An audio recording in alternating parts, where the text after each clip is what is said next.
Hi, this is Miko Silver, and I wanted to talk about the six biggest mistakes that people make when they're shop for a car, new or used. I went through a few of those lists, just Googled it, the Google mistakes when buying a car, and every list is different. Some of them actually become funny because some of the things people put, like uh, huge mistake is not putting in a large down payment. I mean, I don't really see how that's a huge mistake. It may be make sense for somebody, but again, I just wanted to give my spin on it. Tell you what I think the biggest mistakes people make from what I see. Work with a lot of clients, and I just want to help out. So well, I came up with six, and the last two will shock you. So stick around. So first mistake, this actually came out on every list, and I totally agree. The biggest mistake is not test driving a car, not having a nice test drive in the car that you're going to buy. Does not have to be like, let's say, obviously there are exceptions. If you're shopping for a new car, you drove one brand new Toyota Corolla, the other car that's in different color will drive exactly the same. That's common sense. But if you're thinking about a BMW 3 Series and you test drove one 3 years ago, the new one will be different. So you have to test drive it. Um, and what it's going to do for you is that when you actually buy the car, it will ensure that you made better choice and you will stick with that car for longer term, because the goal is to keep the car for longer term, or at least when you lease it, then for the length of the lease, because if you try to get out of your contracts and loans, then it just becomes really expensive. Also, it shows when you once you actually drove the car and you figured out the car that you want, it shows intent and shows commitment from you in the eyes of the customer, the manager, and this will help you in negotiations later. Because we do see it sometimes. Somebody will come in and say, well, I don't want to drive it, just tell me what the best price is, or like what the lowest payment. Well, then, that kind of tells me that even if I tell you what the lowest payment, you might not even buy it. And most likely not going to buy it without test driving. Or even if I tell you, and if it's a good deal, you haven't driven it, so you might not see the value. Again, it's not doing anything to you as a customer, but this might help you seeing it from the eyes of the salesperson, especially the manager, because when your salesperson goes to the manager to try to get you a better price, great deal, the manager is going to ask them, did they drive the car? And it's better for you to have been driven the car. So that's mistake number one. Mistake number two is thinking of too many cars, not narrowing down your choices. You have to, once you actually go down to test drive, go and look at cars and talk about cars, the list has to be three at the maximum. One, two, three cars or models, this has to be your list. Anything above that, just psychologically, we as humans, we cannot process that much information.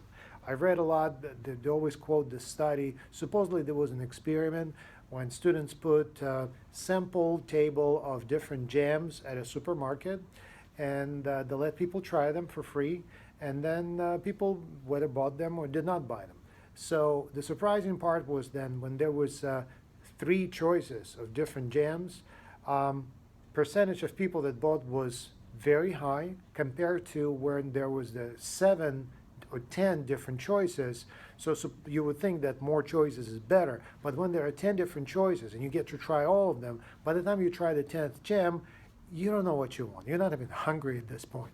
So what's going to happen when you translate it to cars? Let's say you list as you're going to try every car that's on the market that's remotely might be a possibility. So you test drive 10 different cars, but then you drove the 10th car, you're so exhausted, you don't remember what was the first or second or third car, and your judgment, your decision selection process becomes absolutely unreasonable. It becomes emotional, not from the right point, and people make choices like let's just buy this one because it's here, or let's just buy that one because it's in red and I like the color.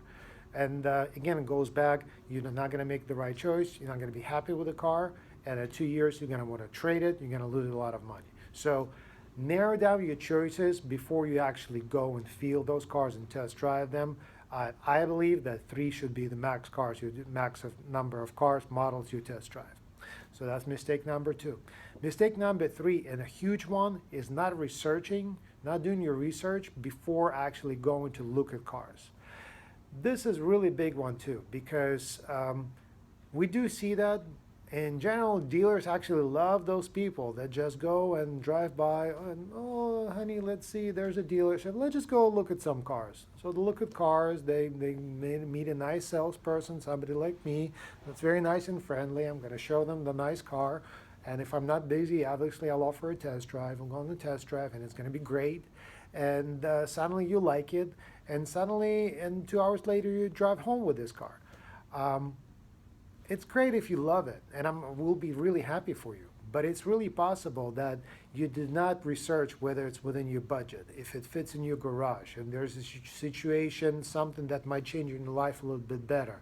And again, it goes down to you either spend too much money, you make the wrong choice in financially, like you leased where you should have been financing, or if you finance it, we should have been leasing. You traded your car where you could have sold it privately, made more money, or saved some money. And it goes down back to research. So before you go to the dealership, you should have an idea of what's going on. A lot of people would say that you have to arrange your own financing. I don't think you have to arrange your own financing, but you have to know what's going on, because all it takes is going on the manufacturer website. If you're thinking about a BMW certified pre-owned, go on the website. More often than not, it will be 0% finance. 0.9% financing. So this is something that you cannot beat, but you at least know it's there. You know what to expect. And then you know the rate. You figure out how much these cars go for, plug it into an online calculator. You know if it's within your budget. Everybody talks about not buying by payment. It is right, but you also have to research and know that the payment will be workable for you. It's something you can manage and you're going to be okay with and you can handle. And again, not going to be thinking in 5 months, oh my God, what have I done? Now it's $900 per month. How do I lower my payments? It's really hard to lower payments. Once you're committed to something, it's really hard to lower it. Easy to raise it, hard to lower. So do your research. Research in terms of if that's the right car, reading some reviews, figure out financing, play with the calculator, seeing how much your down payment, find out how much down payment you have and how that down payment is going to change your payments and if it's within the range of what you're trying to achieve. All right, so that's mistake number 3. Mistake number 4 is buying cheap, looking for the best deal. So there are always deals. There are deals, there are always cars that did not sell on time, they're stayed for too long, and sometimes they're great value.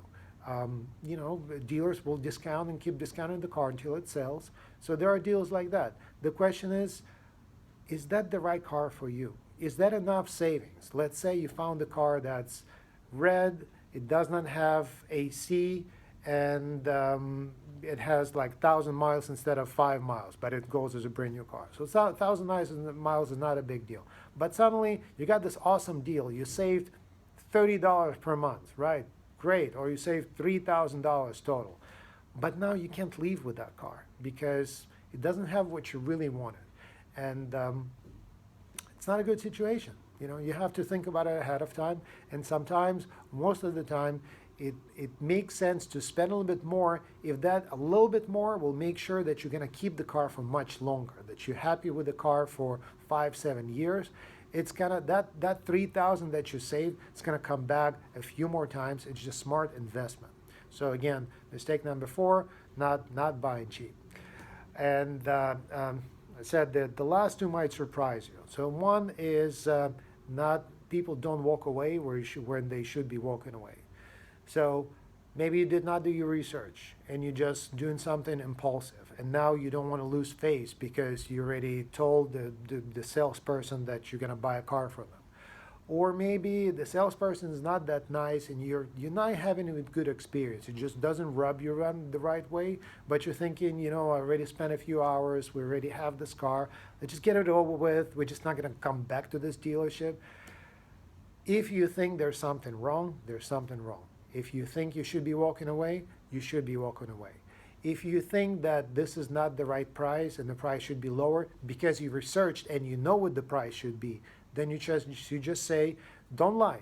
Just be upfront with them. Sometimes it might fix all the issues, but you can just say, you know what, I know from what I believe, from what I've researched, this should be the price. You know, guys, not giving me this, there probably is a reason. I'm not here to fight with you. I just need to leave right now. And maybe later we'll come back and do it again. But right now, let's just stop and walk away. So that's one scenario. Another scenario is that you get a bad vibe from the salesperson, from the dealership. Same thing. You should be ready at any given time to say, listen, it's not working out. I'm nothing against you. I would like to keys to my trade, and I would like to leave. Sometimes it might be hard. There might be some guilt trips and managers involved, but just be nice about it. Just tell them it's just not going to happen, and I'm sorry. Just I want to leave. So mistake number 5, not walking away. The last one goes against a lot of other research, but I really believe in this one. A lot of times you get the advice, never negotiate in person. Do everything by email. Fax them, call them, find out everything up front. I agree that you have to find out up front what the right price should be. I agree that you should know how much you should be paying up front. But that's not negotiation. That's your research. When you actually want to buy the car and you want to make sure you get a great deal, either fair deal or something that's even better than fair, like something amazing, the way to do that is to be there in person. Because you have to show your commitment. You have to show that you're there. Here's your checkbook. You're ready to buy the car, and you just be very congruent about it. Just tell them how it is. Listen, I did my research. I like the car that you have. I really like it. Like you as a dealership. Like you as a salesperson. I will drive this car home right now if you get me this price. That's how you negotiate. That's how you use your leverage. That's how you use this is the best negotiation technique. Sending emails to 30 dealers, that's not negotiation. Just waste of time, of your time and somebody else's. Emailing back and forth about one car. So I get emails from other states, and I do entertain offers sometimes, but most of the time, I cannot sell the car over the phone, okay? Unless you're really serious and you want to send, you can just tell me, okay, if you give me this price, I'll give you credit application, credit card right now, send me the paperwork, I'll buy it offline. This happens less than 1% of the time, okay? The advice I'm trying to give is something that's going to work for everybody, for majority of people, not for that less than 0.5% of people. And again, it goes back to this. You want to buy something, figure out what it should be worth, figure out all the ideas, do your research, test drive it, and when you're ready, negotiate right there in person. I've seen deals that happened because they weren't reasonable deals, but they did happen because people came in person, they test drove the car, they introduced themselves to the manager, and said, we will buy this car right now if you do it for that price. Okay? So again, 6 biggest mistakes that I see. Not driving the car is number 1. Driving or thinking or test driving too many cars, that's number 2. Not doing your research is number 3.